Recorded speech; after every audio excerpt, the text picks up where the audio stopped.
video is going to walk you through your first code on your MIcrobit. So to start with, we're going to go to Microsoft.com/en-us/MakeCode. Once you're in the MakeCode homepage, you're going to choose MIcrobit. This loads up the programming interface. Here's the dashboard, and it shows you all the programs you've written if you've made an account. If you haven't made an account, you can just write one program at a time. That works as well. We're going to go over here to New Project, and the name of this project is going to be Smiley Buttons. So our plan here is to make it so that when you press the button, the MIcrobit makes a smiley face. Notice you have your work area over here where your blocks of code are. So you drag a block of code out of here and put it in your workspace, and that's what's going to run your code. Over here we have our stage, and we have our virtual MIcrobit. It has virtual LED lights and a 5x5 grid. It has virtual buttons that you can click. So this is where the code will run right now. To start with, we're going to go ahead and toss these starter blocks. We don't need those. So you grab it, drag it over here, drop it in the trash can. Now remember, we want it to show a smiley face when you press a button.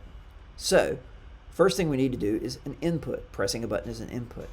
We're going to grab this block, on button pressed, and put it on our work area.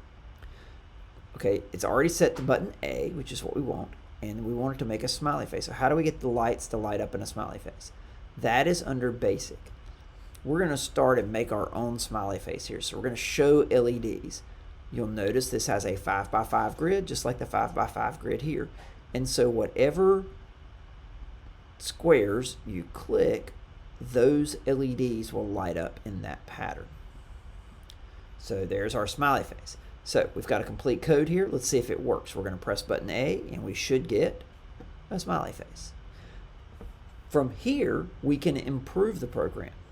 I'm going to go back to input, because you can have multiple inputs possible at one time.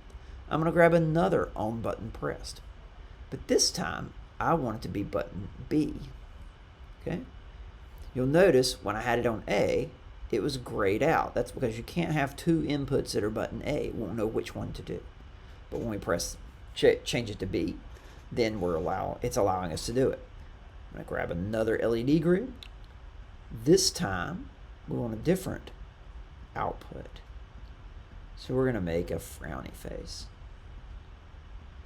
Now, when we press A, program shows us a smiley face, but when we press B, it shows us a frowny face.